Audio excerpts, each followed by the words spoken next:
You got to do it together, man. You can't just be not doing it when I'm doing it. You did the high, I did the low. Oh.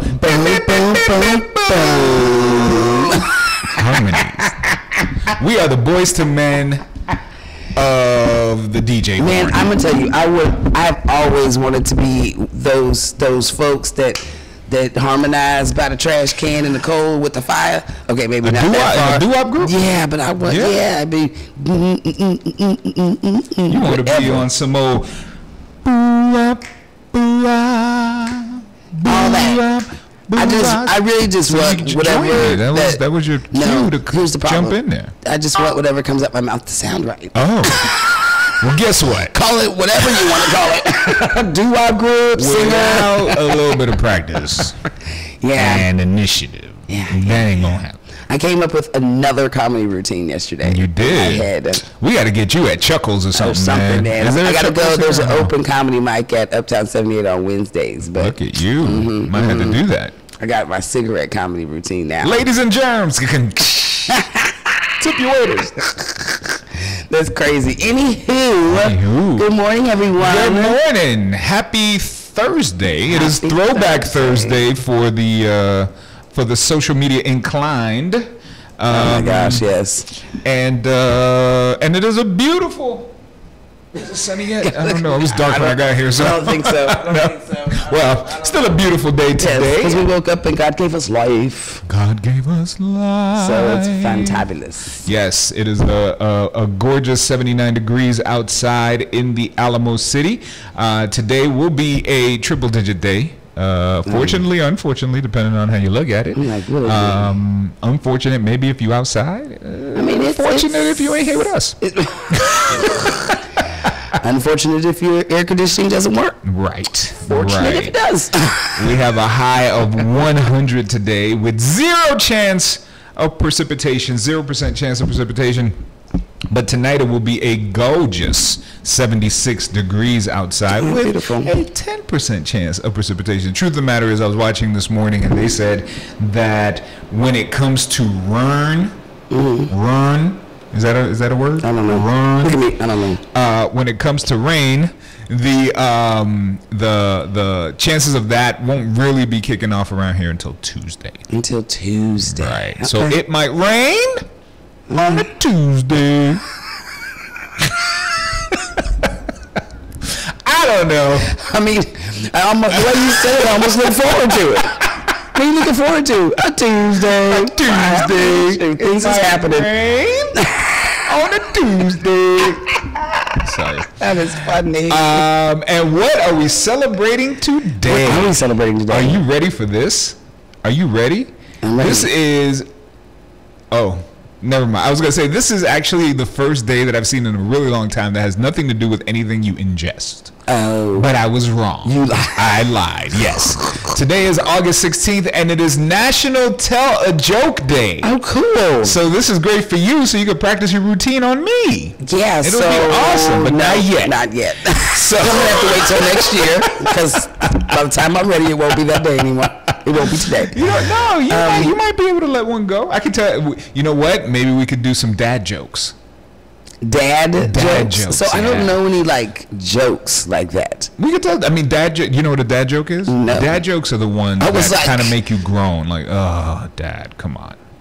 You know what I mean? How funny! I didn't know there was a name to that. There's a name. Okay, because I was like I really don't know corny. any jokes with fathers in them. I actually trade dad jokes with my brother-in-law because only the brothers-in-laws in this family really seem to appreciate a good dad joke. Gotcha.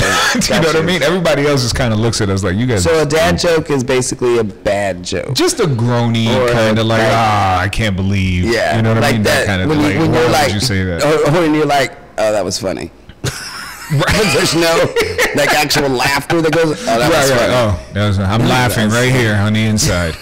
Where it counts. But I kind of like jokes like that too, where you're like, man, that was really funny. But do you want me to give you? Oh my goodness! Give me a classic dad joke. No, this isn't classic. This is actually interesting. Hey, and we got a jokester here in the building too that's going to be able to. Yeah. All right. So, I ordered a chicken and an egg from Amazon. Okay. We'll see. I'll let you know.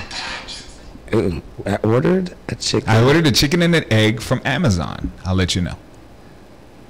I don't even get it. You don't get it? Look, man. Which came first? I'll let you know which came first.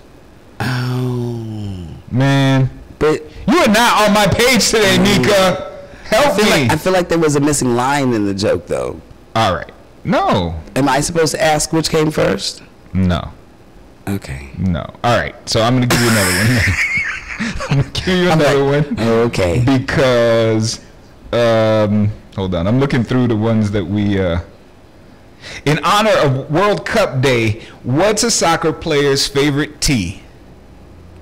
I don't know. Penalty. Sorry. I enjoyed that one. Exactly, the wah-wah jokes. Those are dad jokes. Okay. Right. Right. Rest in peace, boiling water. You will be missed. Missed, M-I-S-T. Oh, you will be missed. You will be missed. That's kind of cute. Right. Scientifically, when you get it. Right. When you get it. Exactly. All right. So anyway, it's National Tell a Joke Day. It is also National Rum Day. I guess we're creeping up on whiskey. We were off the bad jokes. Sorry. Yes, we were off the bad jokes. I didn't know. No, I'm continuing on because you're not the best audience for this.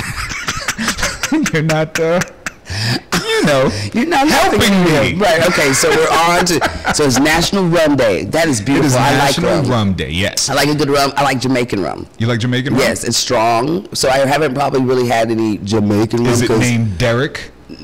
Sorry. No. Why wouldn't it be? Swinging. Is Derek a Jamaican name? I don't know. It might be. Okay. There's Derek's in Jamaica. You don't know. Not all of them are named. Would he be named Derek? Whatever else. No. Francois. Just Jamaican rum. Just Jamaican I'm sure rum. it's named a bunch of different things. Whoever makes it, Yeah. names it. But I hear that Jamaican is spicy rum, right? Like it could has be. a spice on it. I don't. Okay, let me not say because I don't really know how they do it in actual Jamaica, right? Okay. So I can't give you any actual correct history. Okay. I just know when someone says that's Jamaican rum, it is quite tasty. Okay, let's just leave it at that. I understand. Okay. So, any other types of rum you like? No. I mean, Okay. just Malibu rum is good, but it's too sweet. It's too sweet. It is also National Airborne Day. So Okay. you can go ahead and jump out of a plane if No. No. Actually, You have jumped out of a plane. no. But Oh, okay. I would if there was a camera present. If there was a camera present. Crazy enough, I would do lots of things if there was a camera present, and I can make a show out of it, right? Okay. But Okay. just jumping out of. Just for no reason, Yeah, for yeah. my own gratification. Right now. I got other ways to I got- gratify myself. Right. I don't need to jump But if out we of a gonna plane. film it, then Right. let's get it. Let's get That's it. it. Yeah. So, And it is also, continuing the airborne situation, today is also National Roller Coaster Day. I shall not ride a roller coaster. do the roller coasters. I just won't. I don't think it's a, good use of my time. I don't need that kind of negativity in There's my life. folks that love the roller coasters. They even have, the little things on YouTube with the videos of the tapes of people that are on those rides that go crazy or whatever, the slingshot or whatever the case may no, be. thank you. That People just mess- passing out. Yes, it'd be so funny. And then wake up.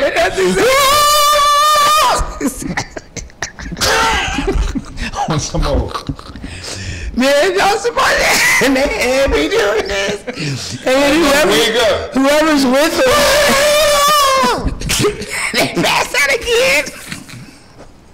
That is a terrible. I hate watching the video.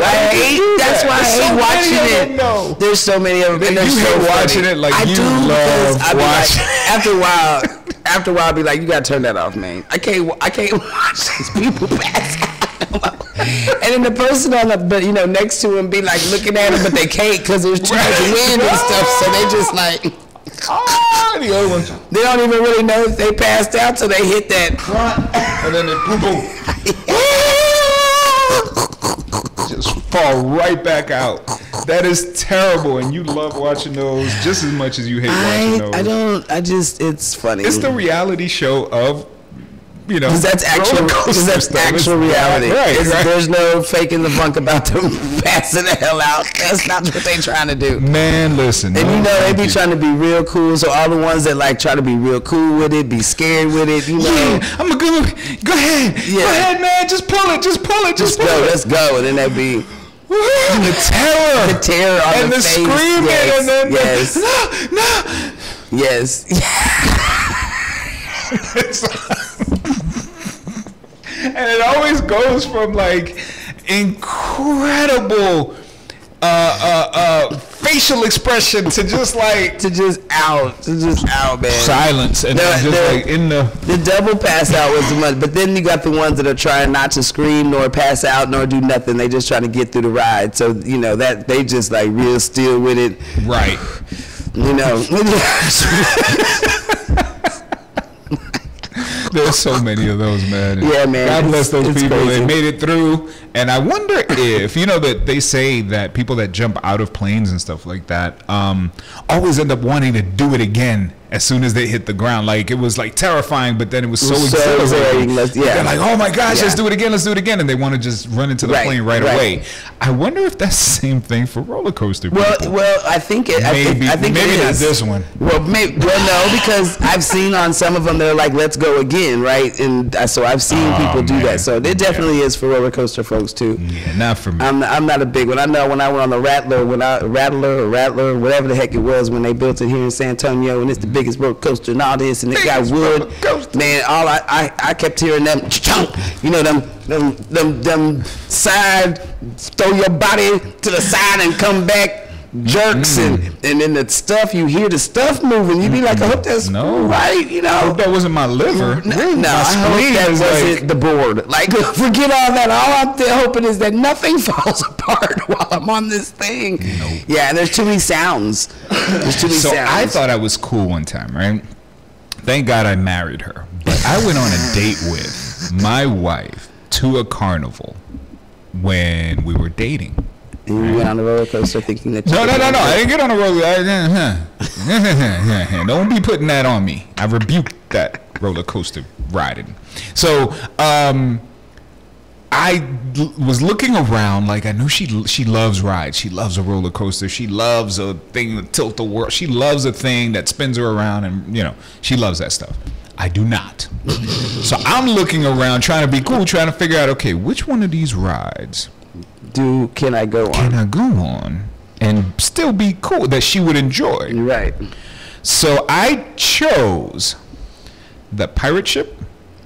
Cause I'm thinking, man, it's just gonna go like this. It's just gonna go like this. And then it started going like all the way around. No, it doesn't go all the way around. Okay. I watched first, like I was vigilant. Like, okay, let me make sure there ain't no craziness. All it is going rocking back and forth, and people are like, woo, and woo, woo, and I'm like, yay, I can do that. That's easy. And I'm like, hey, girl, why don't we try the pirate ship? Yeah, I love pirates. That's my jam. So she's like, okay, great, let's go on the pirate ship. So I'm going on the pirate ship. Where do you want to sit? Oh, you know, whatever. Let's just sit on the end. It looks like it's the funnest. Like people are like, really, yay, when you sit on the end of the pirate ship. That was not a good idea. Why'd I do that? Why? Not a good idea for you. Why would I put myself in a situation where I didn't need? If I was I think she would love me just the same. If I told her that you don't do rides. I'm scared. No. I am afraid. No. And I would rather not. Watch what I say. That you just don't do rides. I'd rather not. Right. You don't have to say that you're scared. You know, you just be like, I don't do rides. I do that now, but I got her already. So she already knows. But, you know, trying to be cool. It was hard to be cool after. Okay. So the idea of the pirate ship is that it swings you, right? You're swinging back and forth, and this whole ship is rocking. But what you don't get just from seeing it from the ground, is how high you go and how steep the drop is, right? It's like a constant roller coaster, right? It's like taking all the curves of a roller coaster and not getting off, like just curve,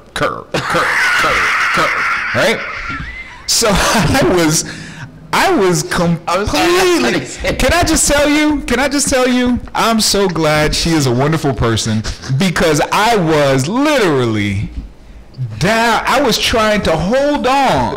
We turn it. You know that bar? You know that bar that they put right here? I was like this on it. And I was kneeling back, and she held me. Aww. Isn't that sweet? She held me and was like, "Oh, are you okay?" And I was like, yeah. You were holding on to the bar, and she was basically fixing the peanut butter and jelly sandwich. Right. And she was like, "Oh, you okay? Woo, you all right?" And I'm like, There may or may not have been a little bit of poo in my pants. Yeah, I believe that. After that, you at least farted or something. Moisture in the nether, There may or may not have been. That's all I'm saying. But she's still don't drink it yet. She still married me, and thank you because it has a happy ending. Well, I'm hoping that this memory does not bring up old that was not a good look. I do need to leave him. Yeah. Oh yeah. By the way, I forgot. We're done. She sent up a heart. She's not leaving you today. She's not. She sent up a heart. I didn't see no hearts. She's not leaving you Send today. up some more hearts, lady. Let me know you're not leaving me today. So, okay, look, check this out. I know we have a guest in the building. Yes. I definitely want to get in, talk to him because I got questions too. Now that I got this new journey, right? I think I need mentors. No, but there's a heart. Okay, you better. Cause I got stuff on you too. One heart. But look, last night. I know things too, lady. Like that time, you remember that time? Mm-hmm. Hey, I don't got nothing. How you doing over here? I'm having a conversation. You talk to everybody. I'm gonna talk to that one person. How you doing over here? Now look, before I want you to go to YouTube, and I want you to look up. Remember what they said last time? No, we're not playing nothing. Oh. I want you to look up. Yes. Dr. Pimple Popper. Oh no, thank you. Like, why are we? I see her stuff on like coming up on the trendings and on the feeds. I don't even click it. So like, I'm like, no, thank you. So look, my dude is work. This is my dude's a pimple popper dude, right? So I mean, people. I guess people have whatever. I'm not a fan. My wife loves to like. On my face, on my head. Wait, hold on a second. You gotta, and I'm like, no, please back it up. Like, let the Lord just exfoliate me. Why you gotta be in the scenario? All I'm saying is that this woman. Okay, so is crazy. No. Listen, listen to me. You must, because this is craziness. This, first of all, the show's on, right? And the first thing I see is her actually popping pimples. So I'm like, oh my God, I don't want to. So this was me yesterday. I was like, what the hell is going on, right? Right. So, of course, I'm like, okay, I started watching the show because you know how you do when you start watching shows and you just keep watching because they keep coming on. Mm-hmm. So that was me. So I ended up watching like 5 episodes last night. Man. On purpose. I love that woman. First of all, she is make awesome. Cakes and I'll watch you. If you're doing this, I'll never know your name. I love her. Like, first of all, she's beautiful. She's smart. She's humble. She's like, I need to figure out what this was, so I called the people. I did my research. Like, she's so great. She's so great with the patients. You know what I'm saying? Like, okay, so when we were talking about body shaming, this was something this is what I thought about, because obviously it's not all about popping pimples, right? First of all, she loves to pop pimples. So this was the first thing that made me like, because the first patient was a pimple thing, and she was just popping, things was going everywhere, and she was like, ooh, that's a good one. Yes, I'm gonna show you a pimple I've never popped before. Like, she is excited. She said the client was a joy, but his pimples were just the best. I'm like, this woman is crazy. So this is what I first saw when I turned it on. So I just thought, this is insane, right? Yes. So then I agree. But with the show, they bring 3 different clients on. So that was the first client. So here comes client 2 and 3.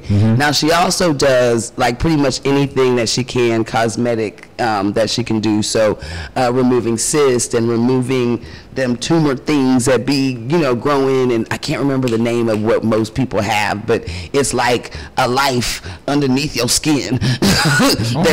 So when we were talking about body shaming, and you know, I just couldn't get it. You know what I'm saying? Like I was like, I just don't get it, because to me, if you're skinny, like that's like an actual fact, like you're skinny. I get the too skinny or whatever, but skinny is skinny. You might be a little bit rounded, a little fluffy, however you want to say it, but that is an actual truth. But when people have like the cyst and the keloids that get real bad, and then you end up having this huge bump behind your ear, like to me, to shame that, like people don't want that there, and it messes with their confidence, it messes with what they do, their work, all that stuff, and to shame that type of situation, like that was the first thing I thought about when we started talking about body shaming, right? But now we talking about being skinny or fat or whatever. I'm like, that's normal every day. You have a tumor on the side of your body and stuff, and have to cover it up every day, and then have people laughing at you because they don't know you and they don't know what that is. And now all of a sudden you're the hump man because you call me the hump man. You know, and it ain't Wednesday. You know what I'm saying? So that's the kind of stuff that I was thinking about. But like, this lady is amazing, and all of the patients, of course it's TV and stuff, but I feel like it's very genuine, right? And they're just eternally grateful for what she has removed that's been there for 10 years, and other doctors couldn't do it, or they removed it and it came back, and all of that stuff. And it was just like, I cried, I oohed, oh my God, I laughed, I did all of those things. It was a fantastic show. I'm glad that you were on that emotional roller coaster. It had, right. Then this dude with a big bump came in. And she was like, I don't know what it is, you know. She tested it to see what was in there or whatever, and she was like, I think that's just, you got the biggest cyst in the land. Wow. Man, when I say, that's when I was like, what? Just liquid, and that's the thing, like, what's underneath those things? It's a mystery until we cut it open and see. I sure am glad it's National Women Day. Oh my goodness. I cannot right now. I'm telling you, it's interesting, but that woman she's a fabulous woman. Okay. I'm glad she's... Shouts out to Dr. Pimple Popper if that's your thing. Making a difference. There's a YouTube channel for that too. But who knew it was so popular? Because... Look at it. There it is right there, Dr. Pimple Popper. Welcome. Bye. Okay. She has 4 million subscribers. I'm saying, who knew it was so popular? Terrible people out there watching this. I'm joking. Dr. Sandra Lee. Well, God bless you. You're making the world better, popping one pimple at a time. Oh, it's crazy. Yes. Oh, crazy. Yes. I don't want you to put a video on. It is good. No, I don't want to do that at all, really. I think we should move on. Absolutely. Anyways, why don't we toss to a quick break, and when we come back, we'll have our guests in the building.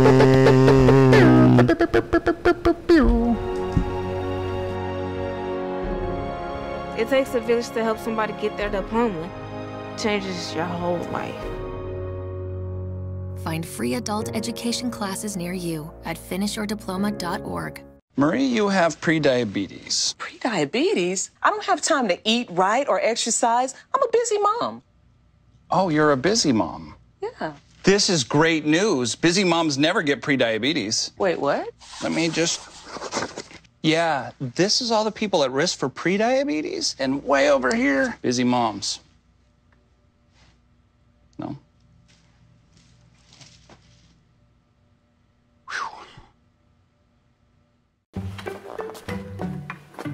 Why don't you ever see elephants hiding in trees? Because they're really good at it.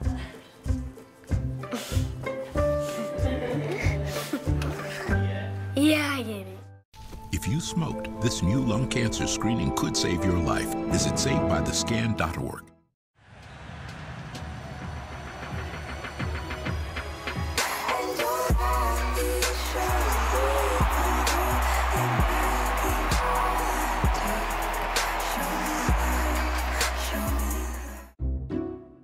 I'll never forget the day our landlord called and said, read your lease. No pets allowed. My owner tells him my dog ate the lease, but that didn't work. And now I'm stuck in a shelter. But this pit bull is ready for a new crib. I'm loving, loyal, and play well with others. So don't be intimidated by all my muscles, because the biggest one I have is my heart.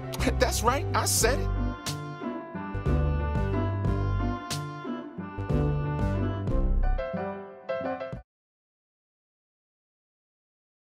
And we're back. Shut it off. And we're back. You hush up and we're back.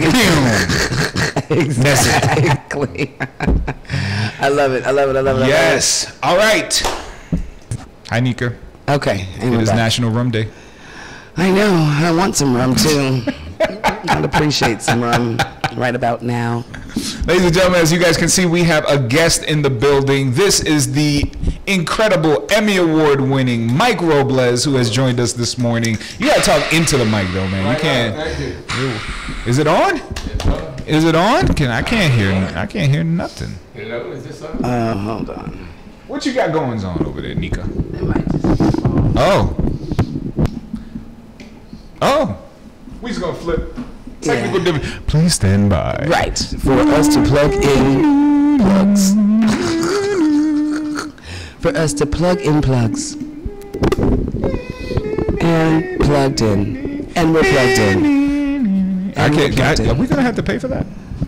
What, the Jeopardy humming? song? Well, I mean, we got licenses. And if we don't have it for that, we apologize. Yes.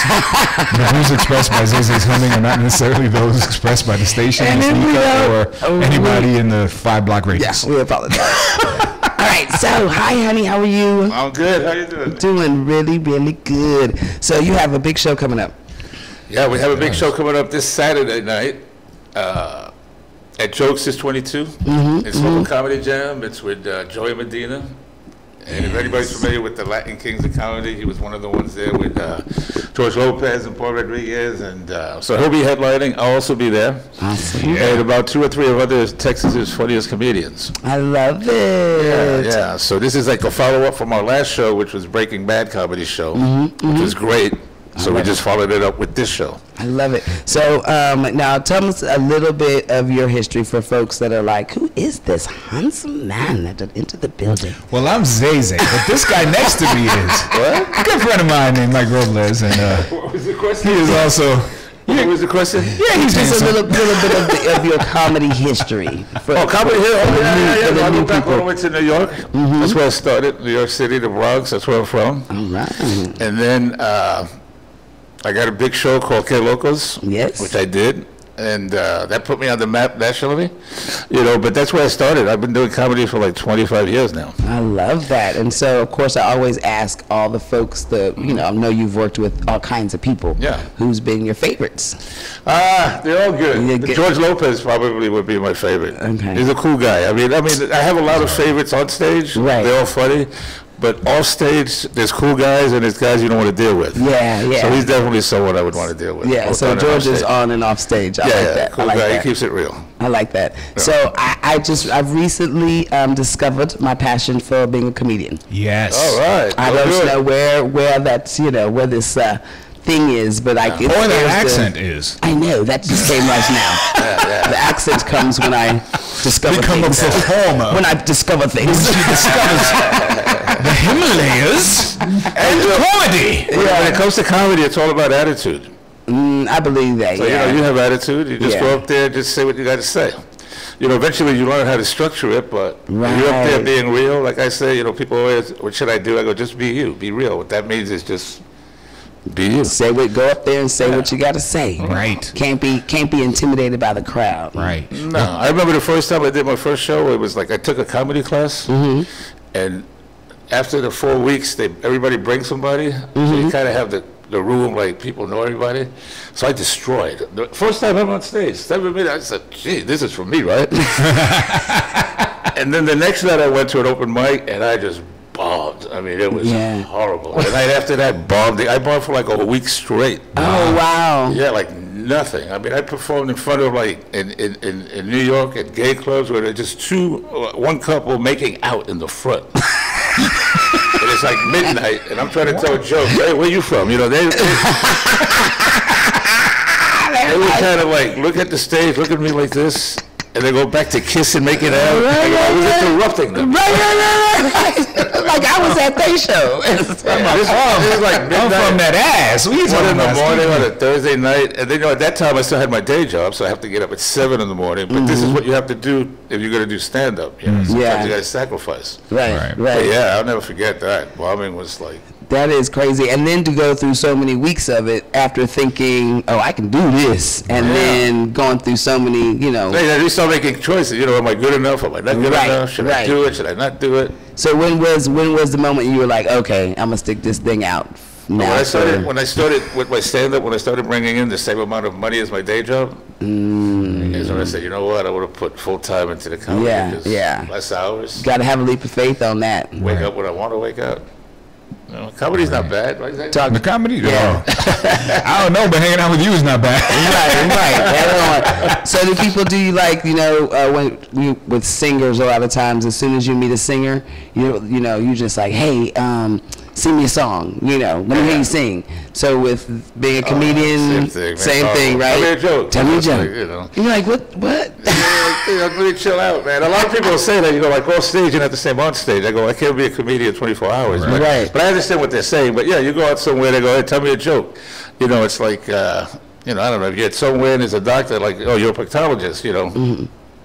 I have this thing on my butt. Can you look at it for free real quick right now? Why do I go there? What do you do? You're a proctologist. All right, can we go in the next room here a second? I don't mean to put you to work, you know? Yeah. No, I love it. Yeah, you do that. But you know what's even worse is after the show when you have people who come up to you and go, hey, listen, it's a funny joke. If you want it, you can use it, all right? It's not my... that's funny. Like, please, come on. I've been doing this too long. Like, you're going to tell me something, you know, like... Probably you can have this. You can have it. And usually it just sucks, you know? And it's like, and you got to go, you look at him, you know, you want to be polite. You go, oh, thanks, you know. But inside it's like, that sucks. Oh, Jesus. It's one of Zay's jokes. All right, well, I'm going to be a diplomat. I'm going against everything that you just said right now. It is National Tell a Joke Day, so I am going to ask you to tell a joke. But I'm going to first tell you one that you can have if you want to, because you know, it's a funny joke. I didn't write it, but if you want it, you can have it. Okay? Okay. Go ahead. What do you call a fake noodle? Fake noodle? A fake noodle. Oh, slippery. No. An imposter. Oh. That was so corny, man. Corny. No, because noodles are made of wheat, not corn. I'm going to tell you a joke that's cornier than that. Oh, okay. Yeah, it's going to be worse than that one. That's a joke. Okay. What's the best dressed country in the world? The best dressed country in the world. Yeah. What is it? Thailand. Thai. Yeah. It's corny. They got it right. These are not jokes you're going to hear Saturday night. For that, you have to go to Zay show on Sunday night. Our show Saturday. Now that was funny. Now we'll bring in the real stuff. Nika, how many apples grow on a tree? Oh, we gotta go. Yeah. One more. I don't know. All of them. They all grow on trees. I'm gonna tell you what corny is. I don't know if my little heart why did the clown go to the hospital? Why did the clown go to the hospital? Why? Because he felt funny. Again, folks, you will not see these on Saturday night. Zay on Sunday night. That's where you'll see these. That was funny. I'm just like, that was funny.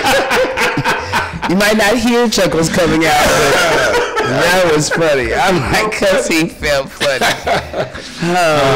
Crazy. No, but you know, I don't do jokes, you know. Right. So I can't, and so that's my thing. I'm like, that's like, those are jokes where really it's out there kind of storytelling. You know, you kind of doing a storytelling thing.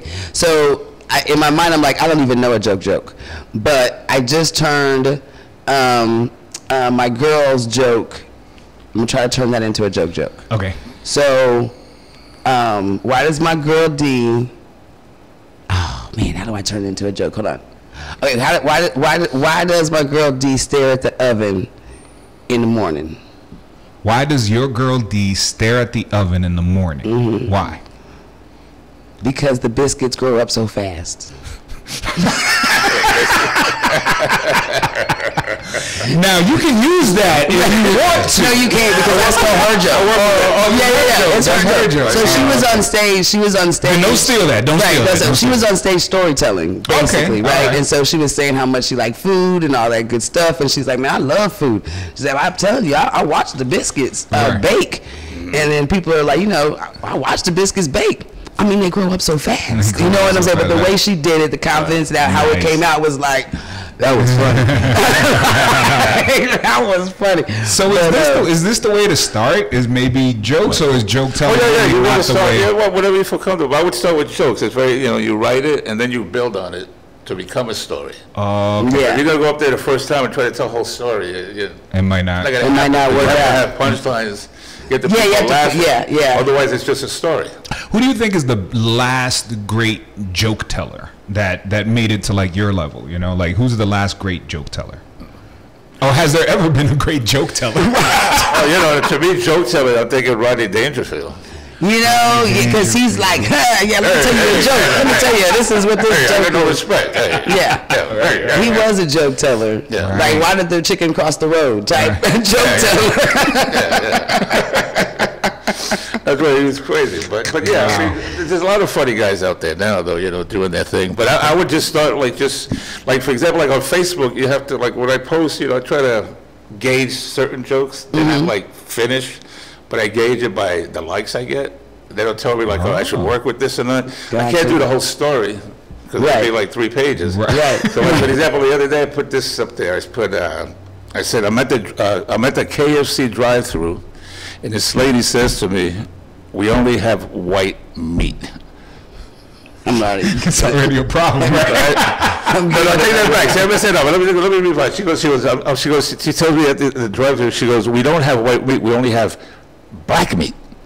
Instead of dark. And I'm thinking, I hope she meant dark meat.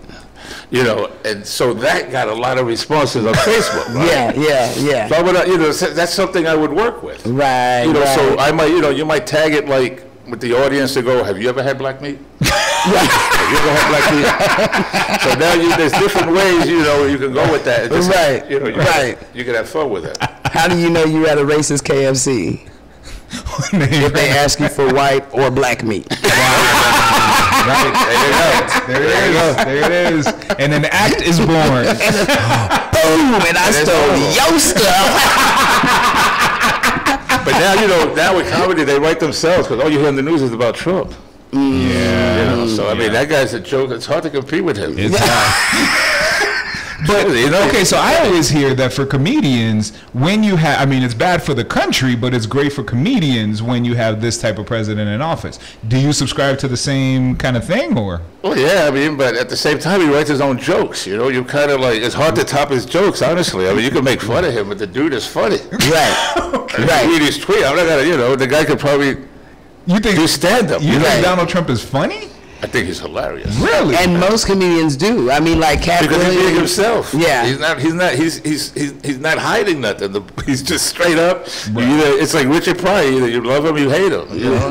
And what they say. What they say, right? Well, one of the comedians, you've heard of Cat Williams. Have you heard of Cat Williams? Of course. Of course. Yeah. And so that's one of his, like the last few of his stand-ups are pretty much, a majority of them have a Trump segment, Okay. Yeah. And one of his last ones, he's talking about how you ever known someone just to stop smoking your blunt because you're watching the news. You know what I'm saying? He's like, in the Trump era, it just be like, oh my God. Yeah, there's so much. Yeah, so just the things he says and how far comedians can take that. What about the lady who went to the dinner, the comedian that went to the roast, and she roasted all of the Republicans so bad they didn't know what to do with herself. The correspondence. Yeah. Yeah. And she went up there and it was hilarious.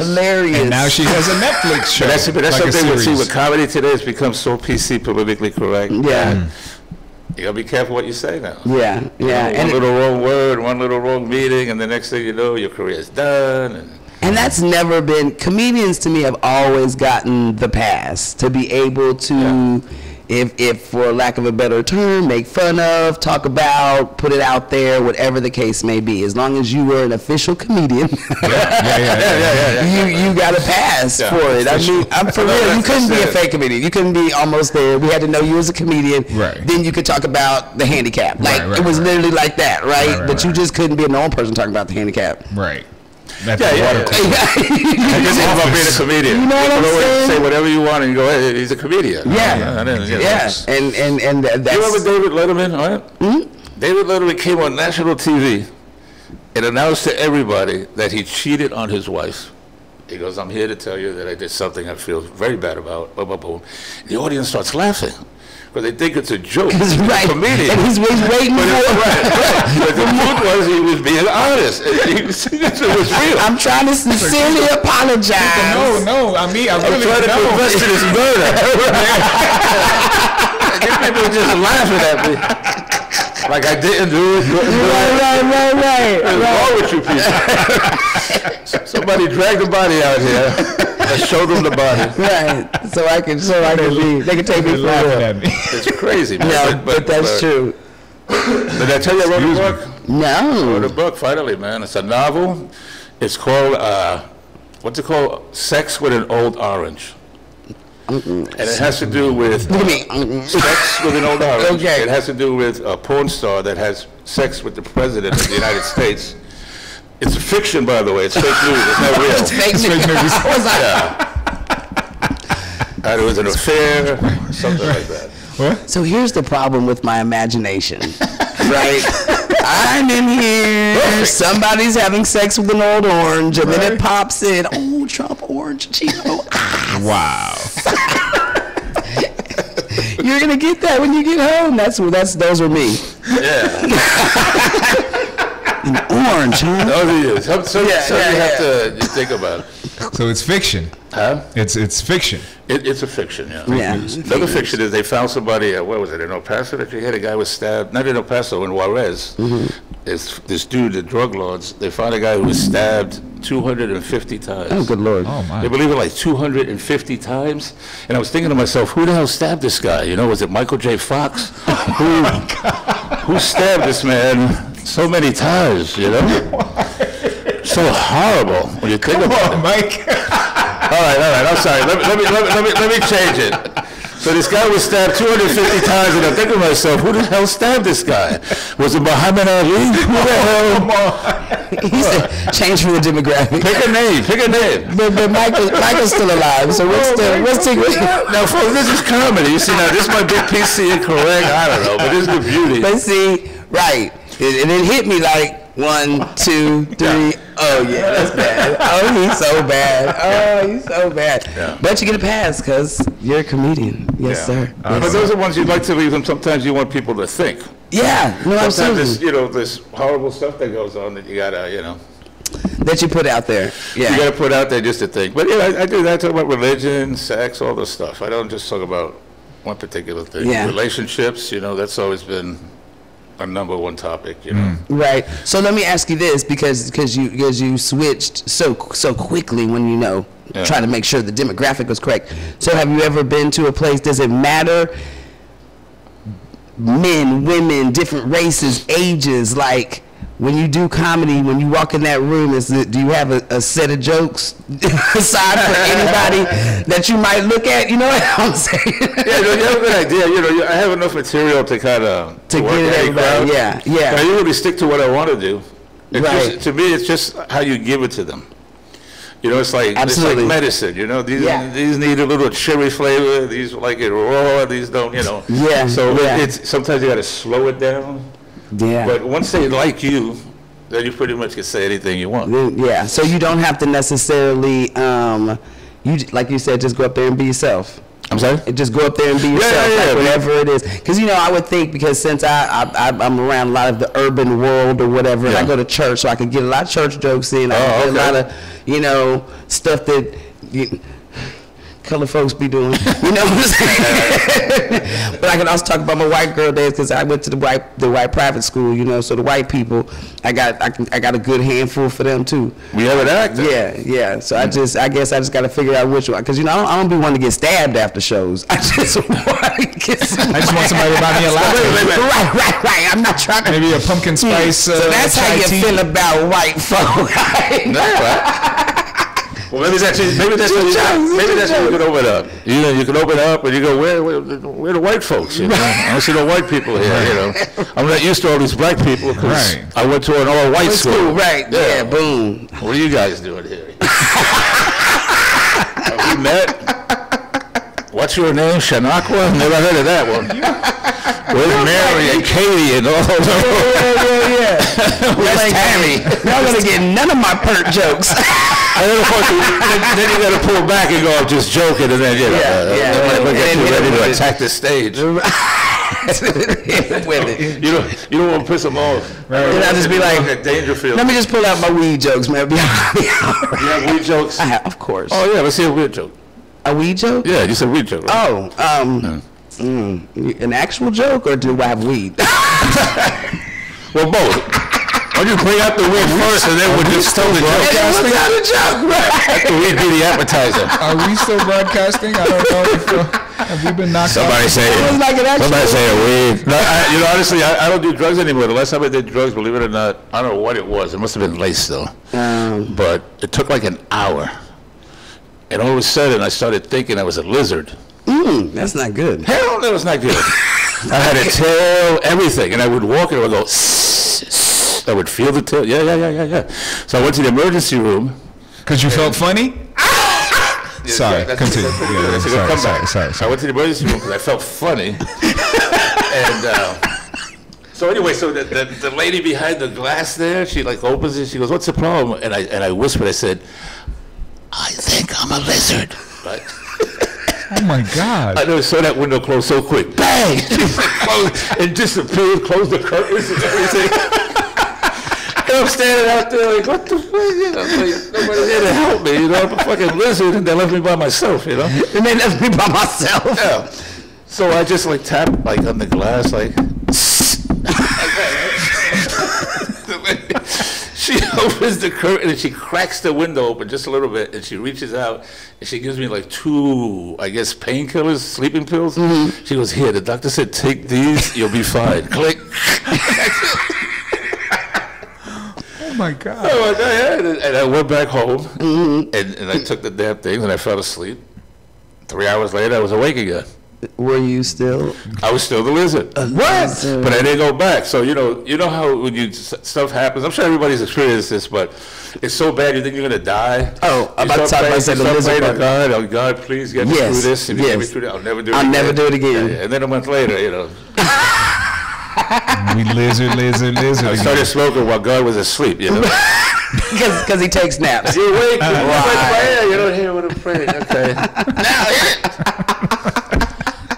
Forgive me. Let me go to church. Oh goodness, I love it. Why? I love it. So your weed joke. But your weed, yeah.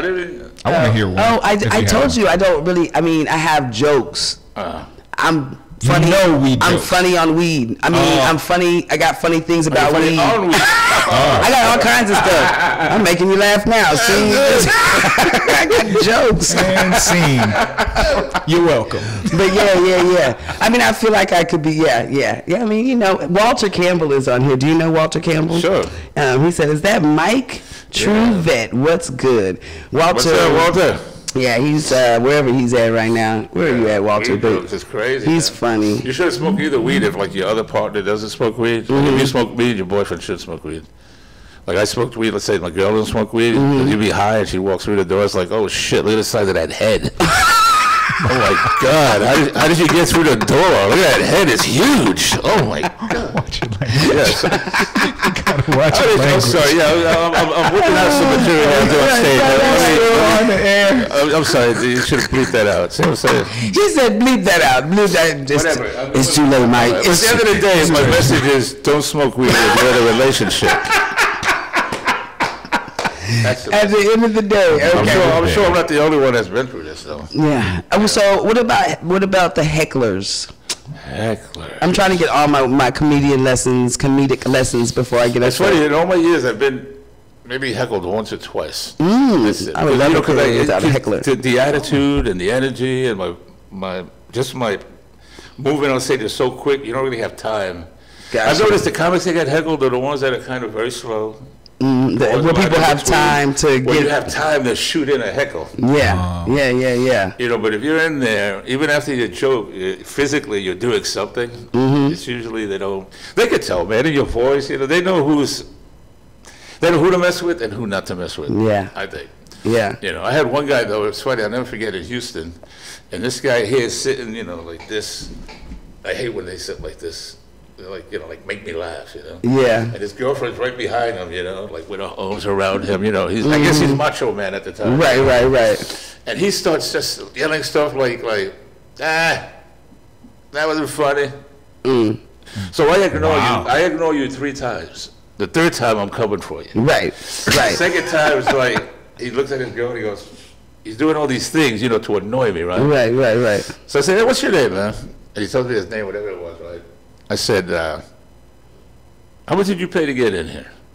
He said, $15. I said, all right. And then I look in the back and I call the server, the waitress. I go, what's this guy's bill? And she comes up. I think it was like $80. I go, no, for him and his girlfriend. How much is it? She was like $80. I said, all right. And he paid how much? 20. That's 100. And I whipped out 100 and gave a $20 tip. 120. I said, your bill is paid. Now get out. And I told him to get out. Make a bit of show. Now he's like, you know, what? His girlfriend is like this and right. And the whole crowd is going crazy. Yes. I paid your bill and asked you to get. And this guy, I said, well, if you're going to stay, he didn't want to leave. I go, then you got to be quiet. And he was quiet the rest of the night. The rest of the show. And then the worst thing about hecklers is this: they'll heckle you, right? And then after the show, they'll come out. After the show, they'll come and to you and go, hey, man, I was just trying to help you, you know? Like, I don't need your help. I don't need your help. What kind of help was that? Like they want to be part of the show. Yeah. Well, they on stage and do your own 5 minutes. You know? Oh, man. Yeah, but there's a lot of heckler lines I have I can't use on the air, but, you know.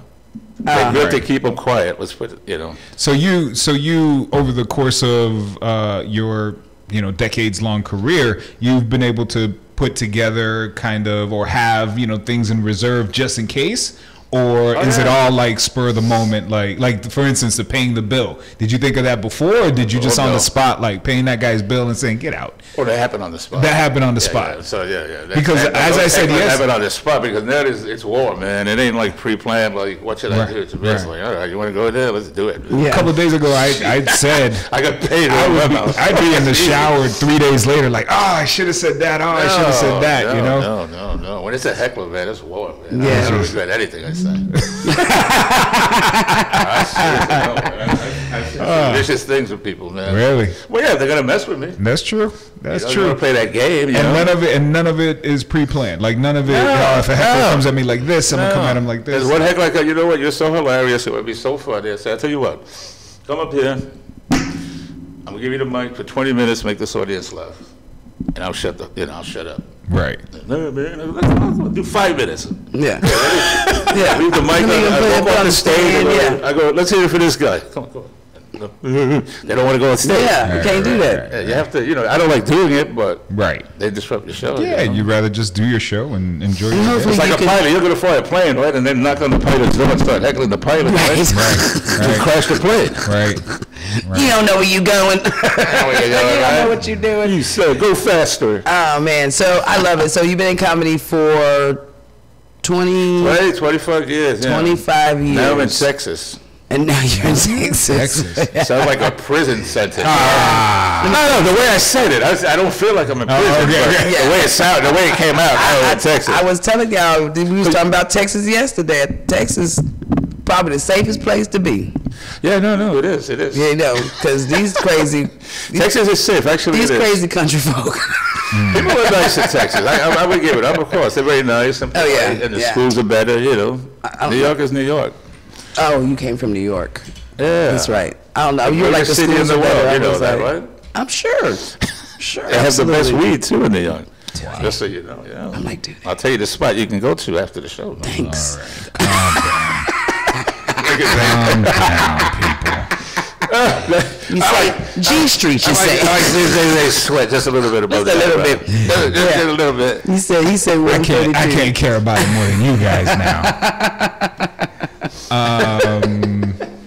Yeah, but Saturday night's the show. I'll tell you, this Yeah. is one of the jokes I did as far as Texas. Like, people go, why are you in Texas? Why do you know so much about Texas? And my joke is because, according to the state of Texas, I have a son here. And I didn't know, because one day I was at a restaurant. Really? Yeah, eating dinner, and after dinner they give you a Mexican fortune cookie. And I opened it up, and it was, boom, child support papers. What? I couldn't believe it. Child support papers inside a fortune cookie, man. And I said, this woman got it going on. That's cool. I like that. Child support papers. I'm like, what kind of fortune cookie was that? It was like, let me unwrap this. Let me unwrap this.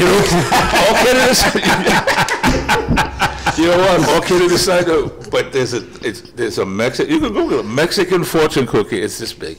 It's big. You have the Chinese ones that just Yeah, this big if you're Mexican. This big if you're Chinese. The fortune cookie. The fortune cookie, that is. Oh my gosh. The fortune cookie, that is. The fortune cookie. Fortune cookie. Man, the show is Saturday. The show is Saturday night at 8 o'clock at Jokesters. The website is localcomedyjam.net. Right. Loco, like crazy. Loco. There's still some tickets available. I would, tell people to buy them now, because there's probably gonna be a lot of people at the door, and it's limited to 100 seats. Gotcha. Jokesters. So you could risk maybe not getting in, maybe getting in, but So, yeah, get if your you have a tickets. ticket, I'm You with have the no band. problem. Huh? I'm with the band. Man, let me tell I'm you. knocking on the back door.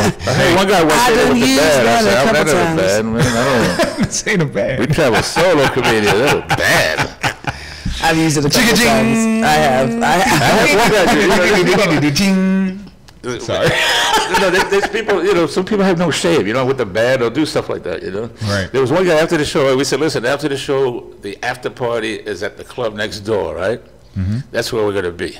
So come and, come there, right? Mm-hmm. So then I go in, right? We walk in there, and the guy says, oh, your table's back there. And what did he say? He goes, your people are back there already. I got him a couple bottles of champagne, right? You was like, your people. What people, right? And there's two dudes in his freaking entourage who came to this show who they said they were Mike Robles. Okay.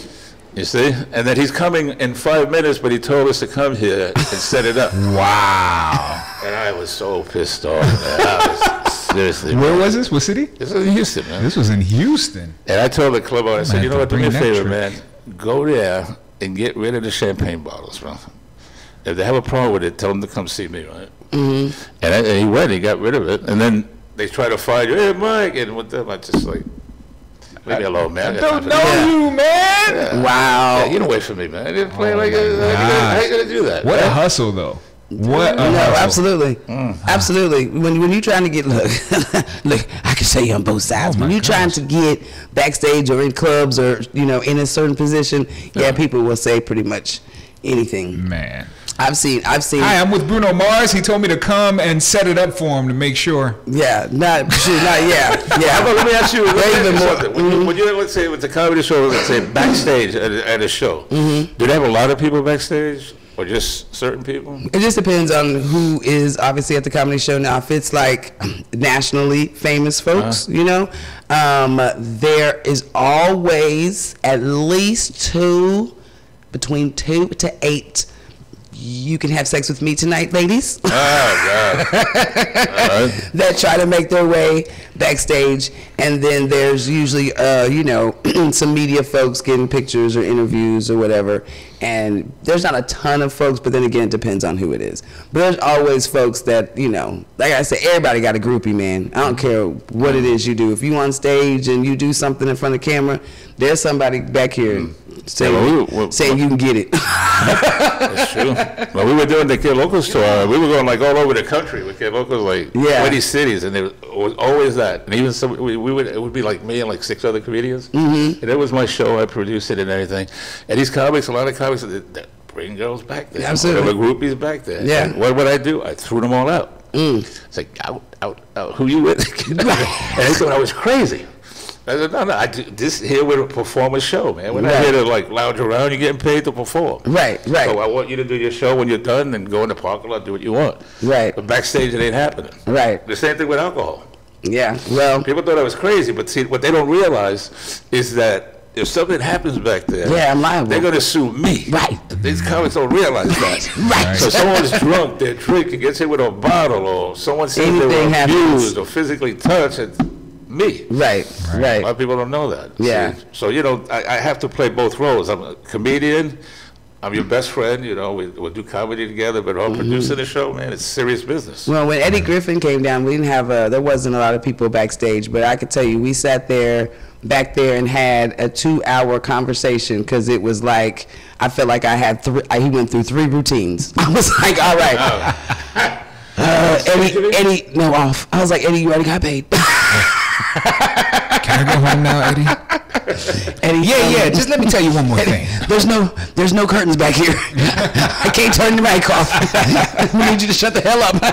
But no, he was hilarious. But the conversation before you know it, 15 minutes of conversation turns into freaking an hour and 45 minutes of just laughing and joking and especially if people are vibing. I mean, that can happen whether you're with a comedian or not. Like 2 people just vibing. Well, especially when you just get off the stage. It's better with Yes, and when they just get off the stage, because when you just get finished working, you don't just, you still got that high of the crowd clapping and everything. So if you still got a captive audience, you're still in that comedy mode. You still going. And once you leave an hour later, then you're slumped over in a diner. All by yourself. You just left the gig that had like 1,000 people, and now you're like... You just passed out on the roller coaster. I'm the number 6. Moons over Miami. That's too funny. So what got you into producing? Like you're putting on and promoting these shows now, these acts. Why? Why do that? Well, you could travel the world as a comedian, but now you've decided to. I mean, you've been doing it for a while. The reason was this, because starting comedy in New York like 20 years ago, and it's still probably the same now, right? It's very rare that you saw a Latino comedian at any of the clubs. They just didn't have any. There was like a quota. Who was there? Huh? What kind of comedians were there? White comedians, black comedians? Who was there? Who was being represented at the clubs? All white comics. Okay. Yeah, white comics. Very few. I'll give it to you this way. I went to a club, right? And back then you have to go pass. You have to audition. If they pass you can get spots. Gotcha. And the guy goes, you know what, Mike? You're very funny. He goes, but I already have 2 Puerto Rican comics. What I need you for? What I need you for? And I'm like, well, okay. Because I'm funny. I'm new to the thing, I didn't know how to respond to that. Right. I was like, all right, okay. So when I realized it was hard to get spots, I started just creating my own show. Yeah, create your own. I figured, if you don't help, that to me would be the best advice. Create your own shows. Man. Yeah. Do your own shows. You have total control as far as who comes to see it. Right. You get your stage time and all that other stuff, and you do it whenever you want to do it. Anyway, that's what I guess it was a blessing, because I started doing my own shows, producing my own shows, and then they became hot. And next thing I know, someone from Univision caught it. And the next thing I know, television now. Yeah. So if I didn't create my own show, it would be like, I don't know if I'd be sitting here. I don't know what I'd be. I'd probably still be working for the airlines. Losing your luggage. That's right.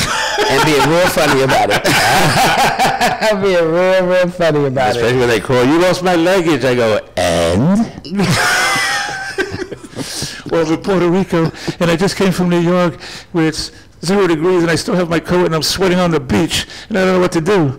And I'm like, well, maybe you want to start by taking off your coat. Maybe you want to... Do that first. Yeah, no, man, the scam artists for flying. I would tell you right now how you can make a quick $3,000 flying the airlines tomorrow. But I think I'd get in trouble if I told you the secret. Why? I mean, off the air. It's not that it's illegal.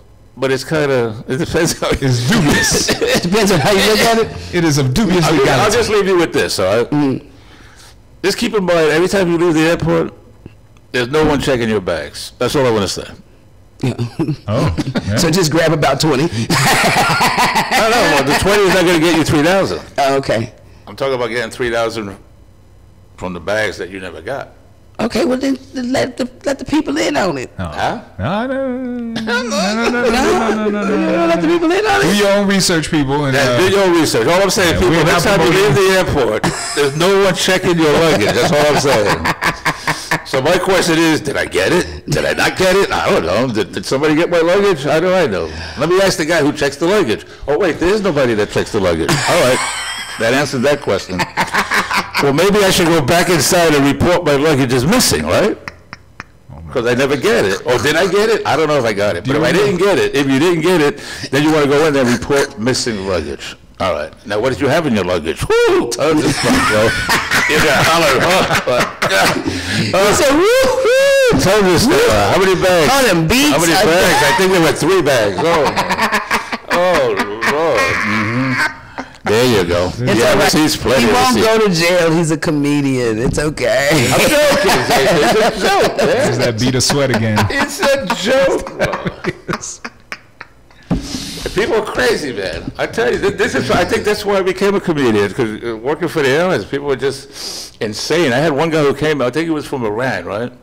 And he comes in, and he had like sunglasses, and I guess it was my day to deal with customers that come in, and he's like, yes, I just flew from London, and I want, you broke my glasses in luggage, and I want $300. Yeah, there was some expensive $300 sunglasses, right, that he said with his bag, right? So I said, well, you know, the airline won't cover that because you should be wearing your sunglasses. You know, in the luggage we don't pay. If we broke them on your face, then we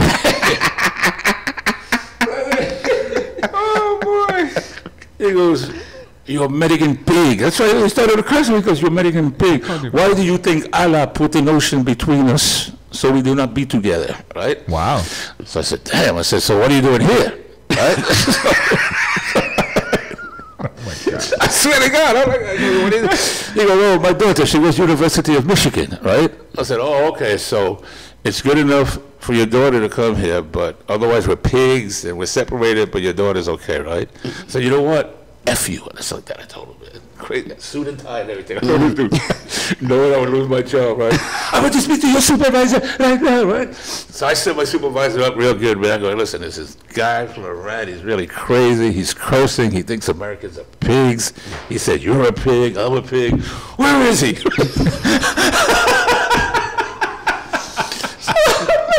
In the conference room, I bring her in, right? And the dude, I walk up to the dude, I go, now tell her what you just told me about pigs. You're all a bunch of pigs. You fucking. She said, get out. She threw him out. You said a real That's what I said. You know, I'm going to try comedy, man. This was too easy. Know when to quit your job. Lesson of the day. Lesson of the day. Oh, man, you're awesome, man. I'm really happy that we got a chance to have you in here and make us laugh and all that kind of good stuff. And definitely support the show, guys, because you know that's what we about over here. Oh, you guys are coming out too. I don't know, you guys. You know, I don't know what you're doing on Saturday night. But Saturday night. Saturday night. This is the place to be. Have you been to Jokesters, by the way? I have not. It's really a cool spot. I would like to. It's a nice spot. It sits like 100, and the energy in that room is like, if there was like 500 in the room. Oh, cool. Those are the best for comedians. Yeah, When you're in that little room, it's not even a little, but like 100 sounds like 500. Well, when people are trying to put together events, because you know, there's just not a lot of venues that are just perfect for comedy and stuff like that, poetry, stuff like that. So, you know, people try to use bars and lounges, clubs, anything that they can be able to put an open mic at. And it's so difficult because that audience love is what you feed off of, you know. And so if somebody's over there playing pool, you know, and you trying to tell jokes or, you know. And after every punchline, you hear the pool balls. Yeah. And you be like, man. We're do a show here. Yeah. And then we do a show at a bowling alley. Oh my God. Another one. I'm like, who did that? You're gonna do a birthday in a Sometimes you gotta know where the money is, you know. Sometimes you gotta follow the money. Every time your punchline comes, you hear, you never hear nothing. Yeah, it must be. We ain't no different than a stripper, man. Sometimes you gotta dance to make that money. Yeah. We gotta tell jokes to make the money. So whether it's a bowling alley or back of a taco joint, all I say is, oh, okay, how much? No. A taco joint is gonna cost you more. Yeah. And how many free tacos? That's hilarious. And you get a free enchilada dinner. Okay. Sure. I'll be right there. I'll be right there. Can you throw in like a little like iced tea and stuff with that? No. Iced tea extra. Oh, okay. Iced tea, no. Alcohol extra. Alcohol extra. I give you a discount. You know, today is National Rum Day, so maybe. All right. Maybe free rum at the local comic. No, maybe. No, that would be there's today. never. Saturday won't be. Right. If it was today, then yeah, I would have rum for everybody. Unfortunately. So, you know where the best rums in the world come from, right? Where? Oh, come on, you know that. The best rum? Yeah. Dominican Republic? No. Oh, come on. Puerto Rico, man. Everybody knows that. It's Bacardi, right. Come on. Bacardi. It's all right, but it's not real. No, I don't want to say that, but you got to. There's this one fly coming around here. I've been trying to kill him. Now, all I know is like I took a shower this morning, man. So it ain't me, man. Don't shower shame me, Mike. No, just say it's in this area here, man. It's like borderline. You know, it's like at the border. It doesn't want to cross over this way or that way. Don't smell shame me, Mike. They're border flies. That's what they are, border flies. I don't want Lord have mercy. Help them now. All right, well, make sure to check out. I don't know. I'm going to send it to like Oklahoma. I'm going to take it away. All right, well, make sure to check out the Local Comedy Jam show this Saturday night at 8 o'clock. At 8 o'clock, starring, of course, this gentleman right here, Mike Robles, who is the funniest dude I know, hands down. And of course, Joey Medina is going to be in the building, one of the original hilarious, one of the original Latino kings of comedy. Yeah. Make sure to check it out at 713 South Alamo Street right here in good old Alamo City at Jokesters 22. Mm-hmm. And every seat is a VIP seat. All of them? Every single one. But I'm saying, it sits 100, so no matter where you're sitting, you're like... Everybody's got a good view. Close to that stage. Yeah, everybody's got a good view. For sure. You know, where that computer screen is would be the first table. Oh, wow. That's how close that first table would be. Oh, man. Which is crazy when you're doing comedy when they're that close to you, you know? Yeah. Right. You kind of want to put them in the routine almost. I'm gonna come with a zoot suit and a feather in my hat. No, what I do with those shows, I'm gonna wear me some super tight Wrangler jeans right there in front. And the guy won't be able to he won't know if to look at me or just what's wrong with this dude in his tight jeans. That's what's gonna happen. He's gonna be scared to look I'm gonna throw him off. He's gonna sit the whole show like this, be like, no, like this. He's gonna look at it like this. He's gonna want to see the show, but you gotta. But you know, like any typical guy, like eye to eye, you can't help but take a quick peek. Wow. What just happened here? What's happening right now? What's happening? Come on, have a lady here with me. Have a little respect. Why is it you looking, not your lady?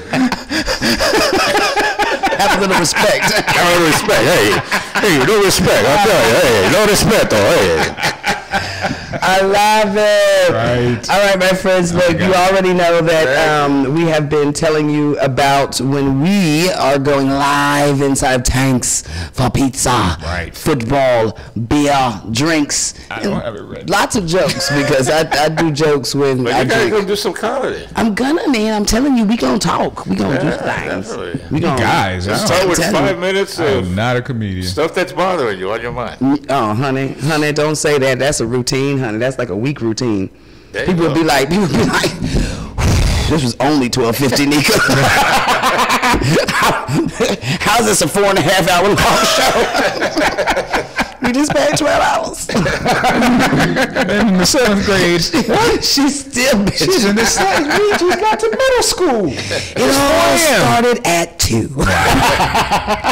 Now let me tell you about my white friends. Hey, there's another better kind. Then there was Bethany. Ain't no better. I'm just saying. They're not gonna get any of my pert jokes. Yeah, white jokes are in now. You got to even the score with Trump, man. I'm telling you. Sure. White people, but notice they become extinct now. You're seeing less and less white people. You have. You know what I'm afraid of? That 20 years from now, you're going to turn on the Discovery Channel and say, look, white people. That's what they look like. Look how they dance. So funny. What year is that? That was 2018. Right. What happened, Mommy? What happened? Well, the women all started dating black men. And it was over. Chaos. And the race was done. And so was that fly. You got him. Hey, great job. You got the fly. On the white jokes, I'm just saying. And it was funny because it was a white fly. What's the color white? Not a race. Come on, man. You take things too serious, bro. We got to get to our advertising, man. Right? It began with the Kardashians. Color white fly, not a white race. It's not a white race. It's just But I like seeing the white wings on the fly. That's all. I like when I get those girls like, there's nothing better for a comedian when he gets half the room is laughing, the other half the room is going, So what does that mean? When I did the Michael J. Fox show, yes. after I finish delivering that joke, I sit back just to enjoy just to see who's going to bring it in. I already know what's going to happen. And half the room is laughing, the other one is like, Because it'd be funny, but they don't want to be the ones to laugh. Huh? They don't want to be the ones to laugh because they feel bad for laughing. That's a good question. Why do you go, and she laughs? Because she feel bad for laughing. Well, we also have white fly. We also have a different level of, what's appropriate. Look, I'm looking too. I'm like, appropriate. We have a what's talking about? Tell me if this is appropriate, right? I'm already gonna. So no, it is not. This is gonna be like laughing, and let's see if we get an eye out of him. Right? Okay. So the other day, what I say is like I'm all about like these famous speeches. Like you remember John F. Kennedy, right? Do not ask what you can do for your country, rather ask what your country can do for you. And then you have Martin Luther King. I have a dream, right? So I said, so what's the point? What's the point when you hear all this? If you have anything smart to say, keep it to yourself, because you might get shot. Come on, man. Come on. Did anybody ever mess with George W. Bush? Neither. What's the worst that happened to him? They threw a shoe at him. And what happened? He ducked. And what does he do? Instead of staying down, he gets back up, right? And boom, another shoe. That's right, George, because if you have 2 feet, you have 2 shoes. But that was Bush. What? So you gotta learn how to duck twice. Don't let me get into my Eric Griffin hour and a half routine now, because I'll stay here forever, man. So, yeah. All right. I want to say thank you. Well, in that case, thanks, pizza. We'll be there soon. To all my friends and family for coming. Tip your waitresses. We appreciate you. Don't forget to tip your waitresses. Now having my babies. Thank you. I'm gonna tell you something though, for real. I'm gonna tell you something for real. Crackheads, please support them too. This is how, you know how we always talk about doing things on a budget and making things happen, be it and then it'll become it and all that stuff. Well, sometimes you just have to do things like that. Like, maybe you're not the producer level of starting the show, but I had a homie one time that said that they had a show for me to come and watch them at because they was gonna sing. Sing a comedy show? So, they sing? Well, no, it was a singing show, and they was gonna go sing, and so she invited everybody out to her show. Well, her show actually ended up being karaoke at Taco Cabana, but that was her show. It was her show. It was a start. Wow. Okay, so look. Wow. Grab your next open mic, invite your friends to your show. That's it. Yeah. Why not? And you can start there. Listen, there's people that you know what the new thing is in New York is they started to do comedy in people's backyards. Boom. Oh. And now they have also living room. Have you seen the new show now where you have like 20 people in someone's living room? And there's a comedian doing his act in the living room. I'm trying That's to a tell good you. way, man. And it is. And it's going to happen soon. That should be right here in San Antonio. I'd like to see San Antonio, you know, raise the level a little bit when it comes to local comedy. No, absolutely. It's just, and I think what it's needed is more stage time. Absolutely. I think so too. Yeah. So we're going to have a cozy comedy show next door at our event center in a couple of weeks. You're going to help me start it. Yeah, sure. Yeah. Make it happen. It's going to be amazing. There's a lot of funny talent here, man. I just, you know, they just need the stage time. There's a lot of funny people here. Yeah, there are. I agree. All right, Tank's Pizza. Learn about it now.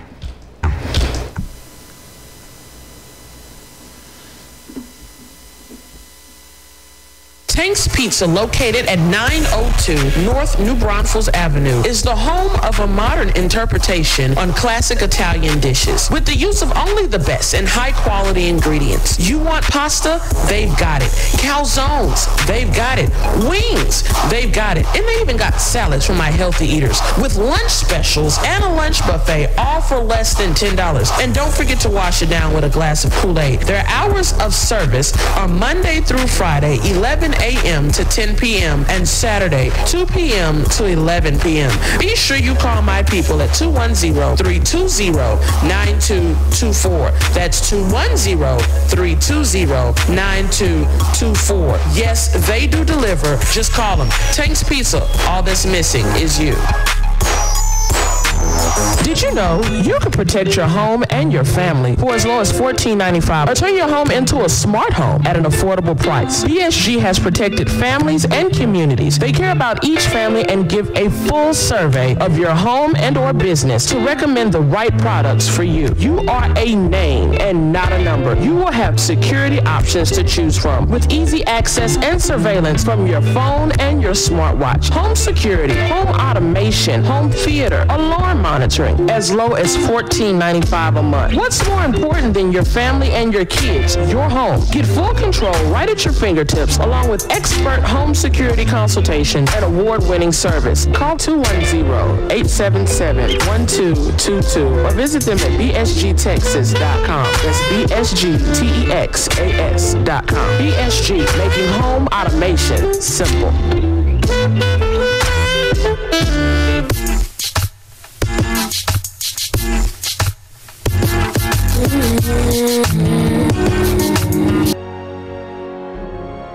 It takes a village to help somebody get their diploma. Changes your whole life. Find free adult education classes near you at finishyourdiploma.org. Marie, you have prediabetes. Prediabetes? I don't have time to eat right or exercise. I'm a busy mom. Oh, you're a busy mom. Yeah. This is great news. Busy moms never get prediabetes. Wait, what? Let me just... Yeah, this is all the people at risk for prediabetes, and way over here, busy moms. No?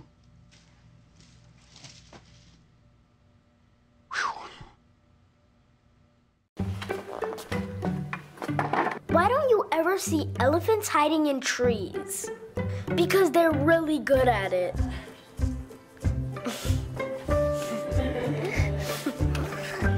Yeah, I get it. If you smoked, this new lung cancer screening could save your life. Visit SaveByTheScan.org.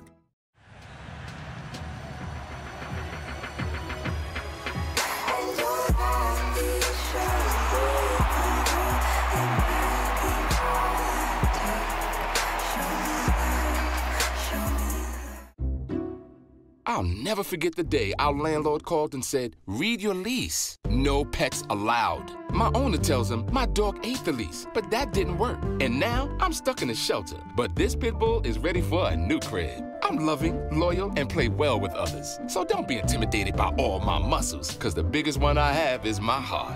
That's right, I said it.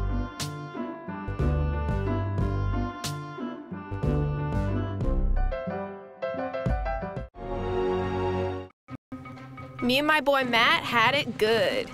He had catnip that was off the hook. But one day, he brings a girl home, and she's allergic to cats. Every sneeze was a nail in my coffin. Now I'm in a shelter. It's decent, but they don't even have Wi-Fi.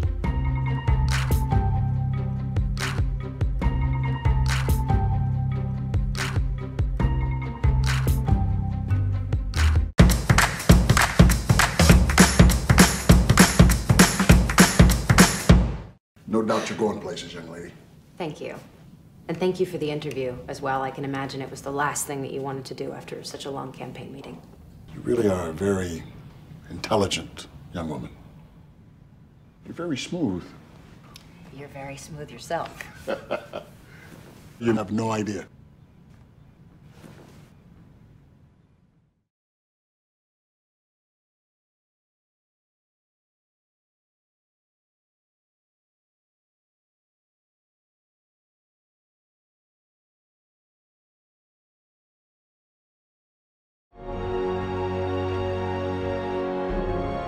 It takes a village to help somebody get their diploma. Changes your whole life. Find free adult education classes near you at finishyourdiploma.org. Marie, you have prediabetes. Prediabetes? I don't have time to eat right or exercise. I'm a busy mom. Oh, you're a busy mom. Yeah. This is great news. Busy moms never get prediabetes. Wait, what? Let me just... Yeah, this is all the people at risk for prediabetes. And way over here, busy moms. No?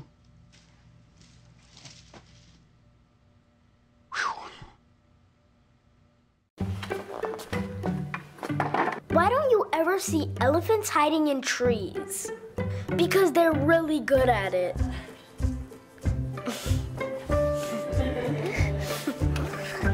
Yeah, I get it. If you...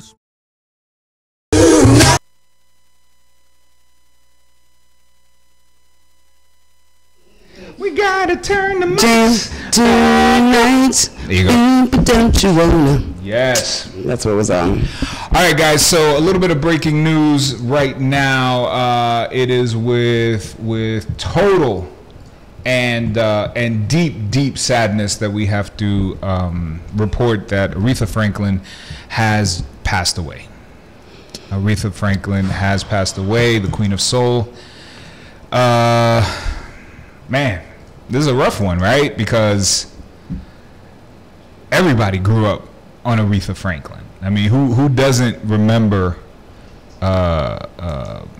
their parents like blasting Aretha Franklin throughout the house on cleaning day, or just, you know, every house party was blasting some Aretha, you know? Yes. It's terrible. So God bless her, God rest her soul, and thank you, Ms. Franklin, for all the years of amazing entertainment. You will truly be missed. Absolutely. Aretha Franklin. Aretha Franklin was 76, right? And here's the thing. I heard years ago about her pancreatic cancer. And as the first time that I heard about it was very interesting, because as soon as that, like when people were reporting it, they were also reporting that you can't, it's unsurvivable. Like that, you know, she'll be probably gone within months. Like pancreatic cancer, there's no cure, right? Yeah. But that was years ago.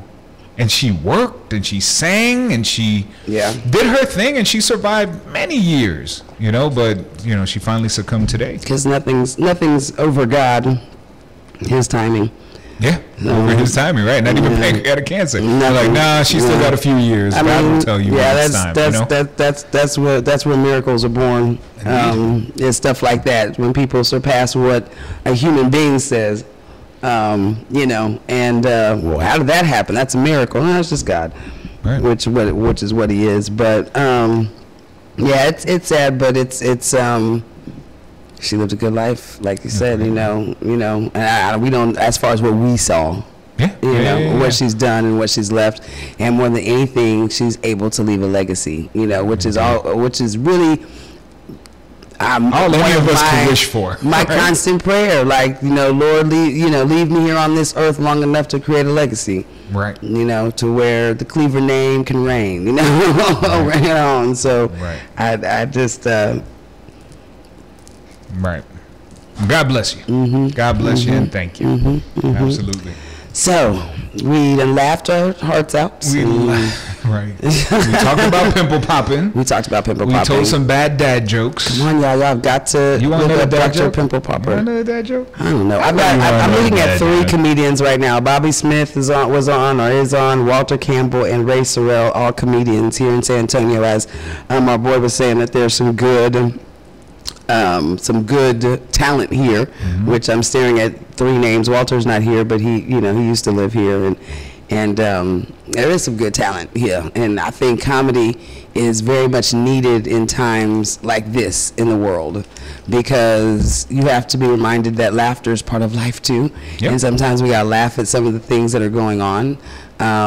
There's a lot of serious issues around stuff, but crazy enough, you can find humor in anything.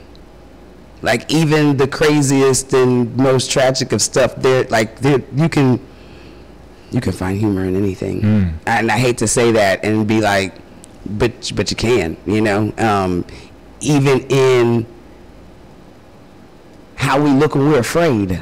You know what I'm saying? And just different, you can. And I think humor is a part of life, and it balances off the other side. And if we lived a life without laughter, if we lived a life without seeing the lighter side of some of the heavy things that go on, with that show that I was telling you about with Dr. Pimple, one of the ladies has a tumor, and it's in its position to where she needs to go to surgical stuff because it's wrapped around nerves and all that, and she could lose the use of things.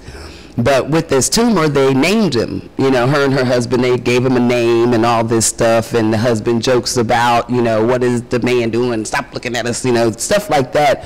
But the humor keeps him from crying all the damn time. You know what I'm saying? And dwelling on this thing that's on my neck and holding me back from doing what my talents still are. Right. Because she's a beautiful woman and all that stuff. But if it wasn't for that humor, that making fun of something that someone would say, that's serious and you shouldn't make fun of that, but they have to make fun of it so she can live. Right. That's what I'm saying. Humor can be in anything, even the most tragic of things that you say, because that's why we look at comedians, right? And where Too Soon came from. Too soon, right? She just passed away. You can't give me a joke right now. I can't bust out an Aretha Franklin joke right now. You just announced it. That's too soon. But at some point, there's going to be some jokes because it calms the nerve of the loss. Of what's going on. So shout out to all my comedians out there, man.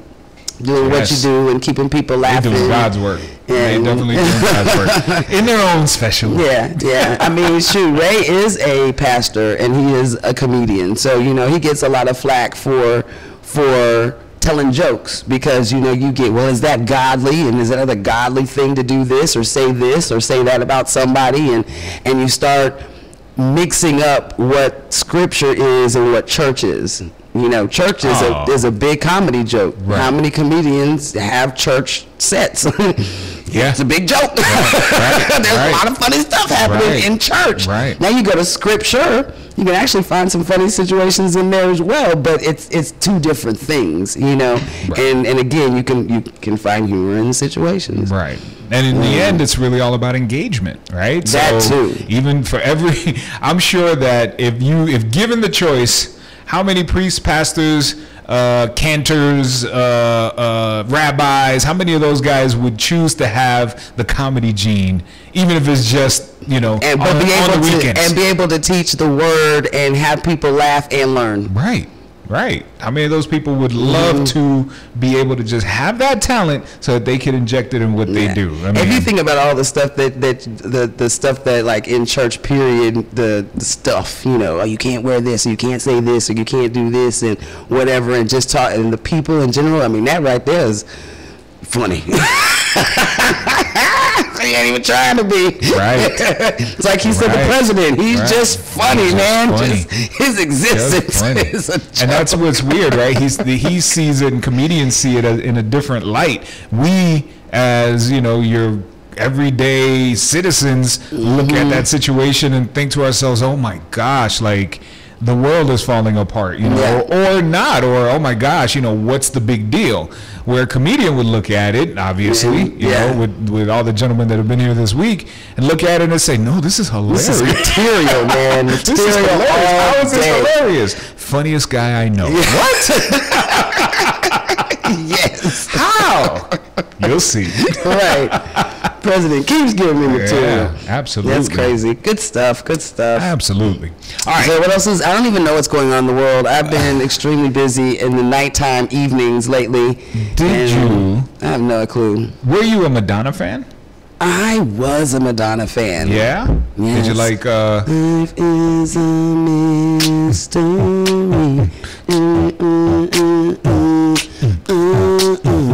I am alright, and it feels like home. I don't know if those are the words, but the words. I used to like that. Then Madonna was my ish. I like that. Then that was our tribute, because Madonna turns 60 today. Oh, 60 years old for Madonna. That's Happy crazy. birthday. So Madonna, you know, obviously, you know, I grew up with white people, so she was on the playlist. I don't think that has anything to do. I don't know either, but I just know that you like Madonna. I like me some Madonna. I never went as far as doing like the Madonna gloves and the stuff. I loved her in the movie. The movie, the song, the movie. Desperately Seeking Susan. Really? What the hell was that about? Wow. Yeah, that's probably the worst movie ever, but I loved it. I actually like the other one that she was in, where she had the really short hair and she was playing like this kind of ditzy, but she was trying to really save this guy. I forgot the name of that I didn't even know, but she was in another movie outside of Desperately Seeking Susan. So I loved her during that time. Now, when she kissed Drake on the stage with the tongue and the situation, that was nasty. At some point, I don't know, because I don't. It's gonna sound weird. So the older that she gets, I don't want her to be the same Madonna that she was in the 80s. Well, you got to be who you are, right? Right. But you want her to be the Madonna that she is now, today, at 60. But if this is who she is, maybe that's who she is. We don't know. And the cone titties. She dated Rodman. Like Madonna, you know, Madonna broke the... she... Yeah, Madonna set a lot of trends. Madonna's an icon, man. Yes. She was definitely an icon. Yes. I'm going to some Madonna stuffed. But yeah, no, Madonna for sure transformed music, pop culture. Like, you didn't even have to listen to her music to be affected by the her style, by the style and the fashion. Every chick had every other thing, the empowerment of it, right? The empowerment of her, her just kind of being. The cone bra, that just took off in all types of different ways. Yeah, but I didn't see really that many people wear a cone bra like outside. No. You know? No, but on that was stage like all day. But you know, certainly not. And anything fashionable, you know, like fashion shows and anything that had you know, there was some cone bras. Right, for sure. And you know, she was. It was interesting because she was also such a huge, is such a huge figure in the world of pop music. Yeah, you know, certainly not. And anything fashionable, you know, like fashion shows and anything that had, you know, there was some cone bras. Right. And you know, she was. There you go. Yay! Boom, boom, boom, boom. Okay, so some people could actually say that she's like the last truly living one of those legendary, iconic pop stars, because Michael Jackson's gone, Prince is gone. Who else? It was who's this guy from Wham? Whitney Houston. Whitney Houston's gone. George Michael is gone. So who else from that era? George Michael died? Oh, he did? Yeah, George Michael passed away. Yeah, he passed away. When? It was 2-3 years ago. George Michael died. George Michael passed away. Yeah. So look at me. So from that time, who's left? Madonna. Yeah. No, you absolutely right. I mean, that on that level of a singular pop icon. You know what I mean? It's really, he died in 2016. Oh, Christmas of 2016. 2016 was a terrible year. Yeah, that's when everybody died, right? 2016 was a terrible year. I feel like I don't remember that, but I do. Everybody. Yeah. So, you know, Madonna. Janet Jackson. She's still around too. Janet is still around. And she was dedefinitely, She's that pop icon legend. Yeah, for sure. For sure, but you are right. We because even if you go on the hip hop side in that time, no, a lot of hip hoppers are still around. But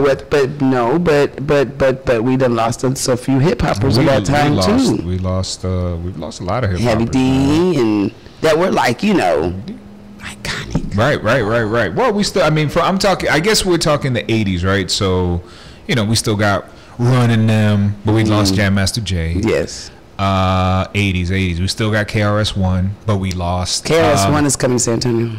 Nice. Yeah. But we lost, his DJ, Scott LaRock. So yeah, I mean, it's peppered, right? Yeah. It's peppered. Yeah. We lost Heavy D. We lost Buff Love from the Fat Boys, but we still have the other two gentlemen, Prince Marky D and Kool Rock Ski. Remember them? You remember the Fat Boys? Okay. Oh boy! All right, so I was Deep St. Mary's Hall back then. Deep St. Mary's Hall. I don't know what those words are. Okay, so anywho, yeah, man, we're getting to be almost that time. So what else can we cram in there? We talked about the Pimple Lady. We talked about Madonna. Well, let me tell you about. Oh, you're closing. I'm closing them out, trying to see what we're missing. What's left up here? But go ahead. But I will let you know. In fact, if you hit the website, because there are some comedy shows coming, including Live and Laugh comedy show with Earthquake. He is coming down, and so tickets are on sale right now, so make sure that you guys go check them out and support all that good stuff. And who else is, look, I'm you know me, I need to update, but it's all good. Maxwell, of course, tickets are on sale. Just go ahead and keep on zooming, because I was waiting on the third row there. Keep going. Maxwell, he's coming down. Get your tickets. In October. Yes. There's some VIP situations happening. So get that. You already know Greek Night is happening. Drew Hill tickets are on sale now. So definitely get Drew Hill. That's September 8th going down. Open mic was last night, but this is where I'm gonna have to go and get my comedy. It's gonna happen. It's gonna happen over there. Yes. Yeah, it's gonna happen. Jazzed Up Friday is happening on the 24th. So nice. It's all right. That's the old one. So okay. That's happening on the 24th, so that's next Friday with The Experience. Eastside Business Awards is getting nominations right now, so if you want to nominate your favorite Eastside business, it could be us. We're here on the East Side. So if you want to nominate the one, you can do that. All you have to do is call that number on the flyer. You can go to the app, you can go to the website, you can go to our Facebook and see the information about the Eastside Business Awards. Sage is responsible for this, San Antonio Grove for the Eastside, and they will be also honoring Charles Williams for a lifetime achievement. So you're from San Antonio on the East Side, you know Mr. Williams and his Barber College and all the great things that he's done for the city. Uptown 78, karaoke tonight. Make it happen. Good stuff. Keep it popping. Keep going. And Leave Them Laughing. Yeah. This is the other show that, of course, Bobby came in for. These are all some of my favorite people. The biscuit joke, that's Bernita. Oh, okay. Bernita Ward. That's the biscuit joke. Nice. Why does the lady stand in front of the oven in the morning? Because the biscuits grow up so fast. They grow up so fast. I love it. Then, of course, Project Alert. We always have community stuff and drug-free programming every third Thursday of the month inside of George Gervin Middle School from 11 to 12. That is going down. So check that out. And if this Walk for Sickle Cell is coming up as well. So that's September 29th. You can get more information on that. So